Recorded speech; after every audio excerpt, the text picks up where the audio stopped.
The History of Poland podcast. Will no one rid me of this turbulent duke? Hello, everyone. Last week we left off with Bolesław and Otto saying a fond farewell after the Congress of Gniezno. The Polish state is stable, Bolesław is a close friend of the Emperor, and there is an independent Polish church. Great times are ahead! But then Otto died, and everything was thrown up into the air. This week we'll figure out if Bolesław is able to win over Otto's successor, continue to be a friend of the Empire, and further solidify his hold over Poland. Spoiler alert, he is not able to do any of that. Let's start with his relationship with Otto's successor. Now, unfortunately for stability, Otto died at the age of 21 with no wife and no heir.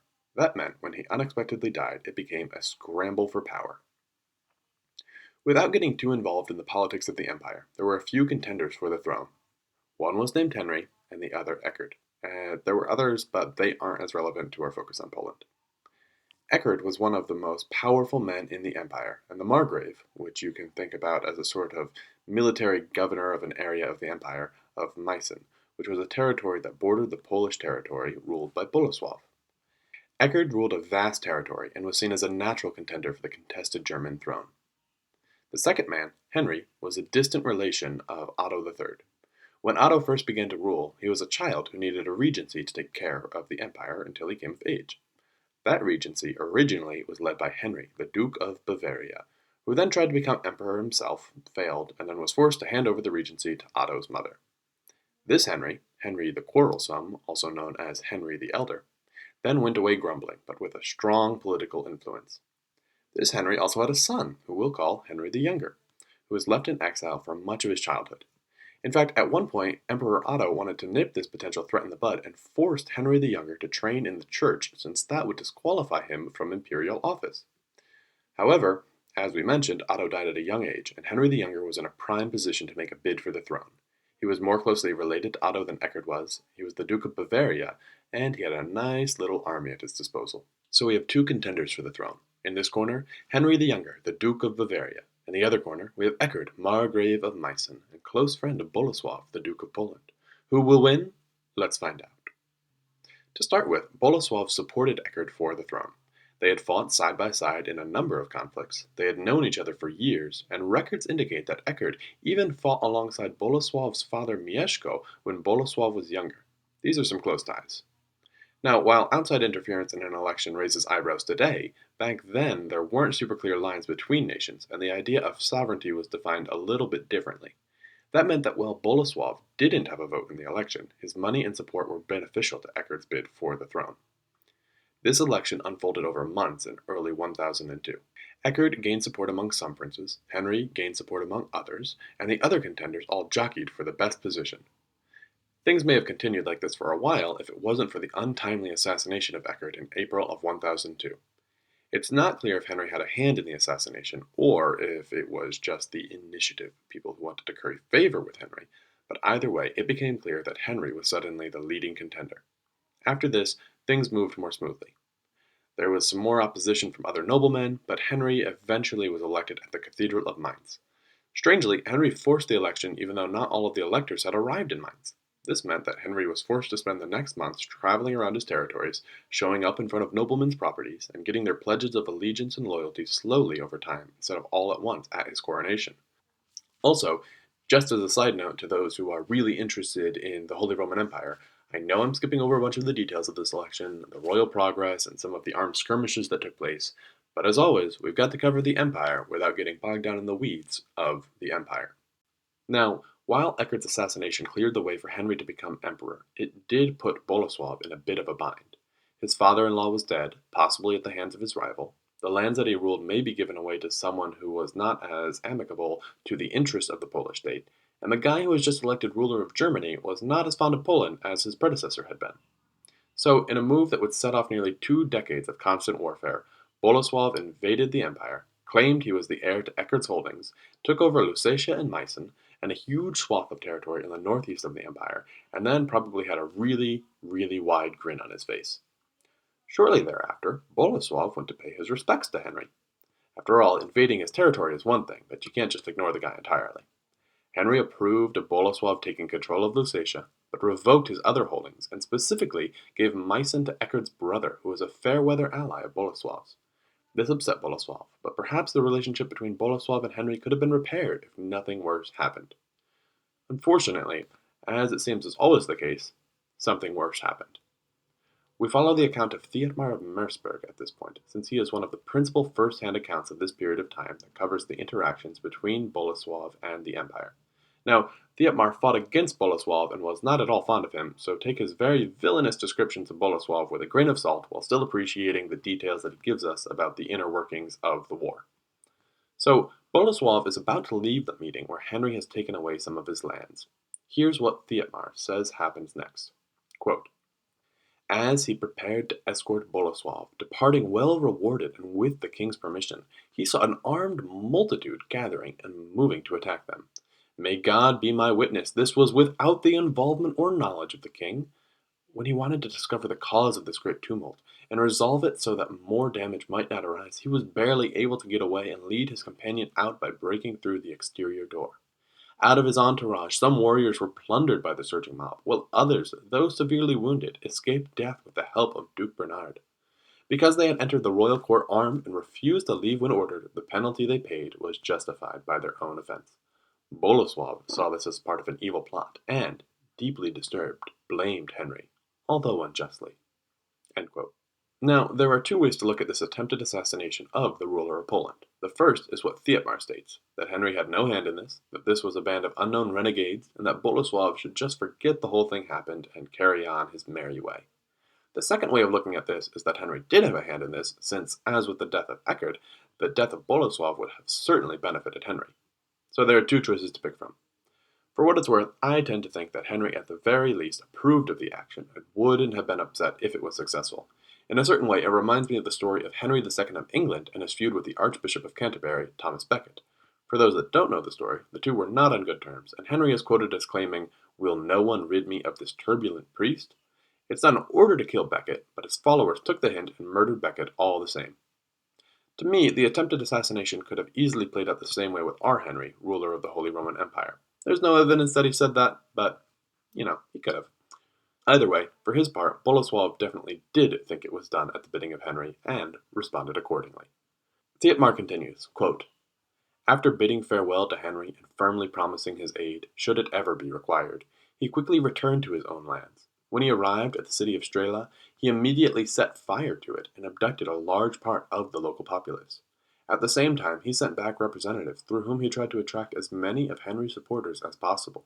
Soon afterwards, when this came to Henry's ears, he asked his dependents to inquire about the secret plots of the Slav, and if possible, to capture his spies. End quote. Suffice it to say, Henry and Bolesław are not the close friends that Otto and Bolesław had been. This incident kicks off what historians call the German-Polish War of 1002, but which I like to call the Henry and Bolesław fight each other off and on for 20 years with no clear winner war. It doesn't roll off the tongue as smoothly, but I really feel like it captures the war in a way that the German-Polish War of 1002 doesn't. As I was thinking about how to discuss this war, I read through the primary account of the fighting, which is Thietmar of Merseburg's account that I've been quoting from. Now, unfortunately, while the account is detailed, it doesn't really enable us to have a play-by-play account of what happened, where it happened, how it happened, or who was involved in the action. With that in mind, I'm not going to do a play-by-play. Instead, I'm going to highlight just a few parts of the conflict that are the most important. These are the military of Poland, the general character of the war, the final peace, and the end result. Let's start with the military of Poland at this time. Now, the last time we checked, Bolesław's father had a force of a few thousand mounted warriors at his beck and call. Since then, Bolesław has considerably expanded his forces. We have a fairly detailed account of how many people fought for Bolesław, how they fought, and where they came from, courtesy of our old friend, Gallus Anonymous. Gallus says, quote, the deeds Bolesław performed are greater and more numerous than I can describe or tell in plain words. No clever arithmetician could with any certainty set a figure on the numbers of his ironclad ranks, let alone to set down in writing the victories of the triumphs won by so great a host. From Poznan, the 1,300 mailed knights and 4,000 foot soldiers. From Gniezno, 1,500 mailed knights and 5,000 foot soldiers. From the stronghold of Włocławek, 800 mailed knights and 2,000 foot soldiers. From Dziec, 300 mailed knights and 2,000 foot soldiers. These were the forces mustered in the days of Bolesław the Great. These were all the bravest of warriors, fully trained for war. How many came from other cities and castles would be a long and endless labor for us to list, and perhaps tedious for you to listen to." End quote. In total, that's nearly 4,000 knights on horseback and 13,000 foot soldiers. Now, these aren't all going to go into battle at the same time, since that would be a crazy strategy. Instead, Bolesław used a main force for the battles he led, but also had substantial garrisons stationed all around Poland. Remember, these troops weren't just involved in fighting Henry and his armies, but were also involved in holding off other armies in the east, in the north, and in maintaining order in the garrison cities that Bolesław conquered. So, Bolesław had a fairly substantial army at his disposal that could certainly stand up to Henry's forces in pitched battle. Speaking of battle, what was this war like? Well, this brings us to our second major point about the war, the general character. The war was primarily one in which one of the armies would attempt to invade the territory of the other, then have some light skirmishes, and then retreat back to their home territory. Occasionally, things would get interesting when both armies were in the same area, or when a siege was happening, or if there was some suddenly vigorous fighting that takes place. However, the mentality was very much lose the battle, win the war, which meant that things remained inconclusive for most of the war. In addition to these cross-border raids, there is one especially interesting incident that I like to call the Bohemian affair. Now, as you'll remember, Bolesław's mother was Dobrova, one of the daughters of the ruler of Prague and Bohemia. Dobrova had a brother named Bolesław, who eventually ended up being the ruler of Bohemia. Unfortunately for Bolesław, he was not nearly the ruler or leader that his Polish cousin was, and found himself exiled in Germany after upsetting some nobles. In his absence, Bolesław installed another duke to rule Bohemia, who shortly thereafter died, and then watched as the Bohemian nobles left in Prague invited rivals to become their overlord. However, they appear to have done this without the approval of Bolesław, who responded by leading his cousin Bolesław and an army into Prague and reinstating his cousin as the Duke of Bohemia. Yay! Everything's solved, right? Well, not quite. Instead of everyone just getting along, after Bolesław left, Bolesław decided to go on a campaign of revenge against the nobles who had forced him out of the city to begin with. As Thietmar's chronicle tells us, quote, "When Bolesław of Bohemia perceived that his people dedicated themselves to paganism in all security, his own impiety was fortified for breaking the peace treaty which he had confirmed by oath. Thus, when all the great men had been assembled before him in one house, he himself killed his brother-in-law by striking him in the head with a sword, and then, with his evil supporters, this bloody and deceitful man, who was unworthy of half the days conceded to him, killed the others, although they were unarmed, and it was the holy season of Lent." End quote. Thietmar is clearly not a fan of Bolesław and the fact that he massacred a bunch of unarmed people who he had promised to forgive, and I side with Thietmar on this one. But the story doesn't stop there. Thietmar's chronicle continues. Quote, "The rest of the people, in great fear because of this, secretly sent representatives to Bolesław of Poland, who revealed the magnitude of the shameful deed and asked him to rescue them from fear of the future. He heard these things with pleasure, and immediately asked Bolesław, through a faithful representative, to come to him at a certain citadel for a personal discussion regarding matters of mutual interest. The younger Bolesław agreed to this, came to the agreed-upon place, and was affectionately received by him. The following night he was blinded by the other's henchmen, thereby ensuring that he would never treat his people in that manner again, or even be able to rule there. He was also sent into a long exile. On the following day, the elder Bolesław traveled quickly to Prague, where he was introduced and unanimously acclaimed as lord by the inhabitants, who were always happy to have a new ruler. As his worldly power increased, his willfulness became much greater than his normal in a restrained mind. Note this well, dear reader. He who becomes too proud in prosperity will often be brought lower in adversity." Now, aside from the obvious fact that there is no lost love between Thietmar and Bolesław, the events he records are fascinating. Not only does it give us an account of Bolesław expanding his power over Bohemia, Moravia, and Slovakia by involving himself in their affairs, but it also hints at the fact that Bolesław would actually end up ruling Bohemia in his own right as Bolesław IV. Interestingly, according to the Cambridge Medieval History, Henry was actually willing to let Bolesław keep this territory as long as he would pledge to be his vassal. Bolesław was unwilling to do this, however, which is why he was only able to hold on to the territory for 1 year. Then, an army loyal to Henry came and kicked him out, but it was an accomplishment in expanding the reach of the Polish state nonetheless. This brings up an interesting point. While Henry had to fight for his right to the throne and ended up being a lifelong enemy of Bolesław's, Bolesław actually enjoyed a fair amount of popularity in the empire. In fact, as some records indicate, Bolesław may have been far more popular in some parts of the empire than Henry was. It's this sort of mixed loyalty that allowed Bolesław to take over Bohemia, albeit only for a little while. Aside from this Bohemian affair, one of the other notable features of this prolonged conflict was the inability of the two sides to come to terms. There were a few different attempts at peace, specifically the Peace of Poznan in 1005, a 5-year truce that was broken by Bolesław in 1012, and the Peace of Merseburg in 1013, which was broken by Henry. These peaces came about for a variety of reasons. Sometimes it was because they wanted to regroup their forces, sometimes one side had the upper hand, but primarily it was the result of both Poland and the Empire being fairly large.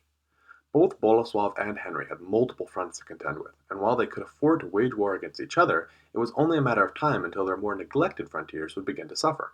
It was during those periods that one or the other would sacrifice some prestige and maybe some land in exchange for peace, at which point they could attend to other affairs for a few months without the issue of having to simultaneously hold off the other's army.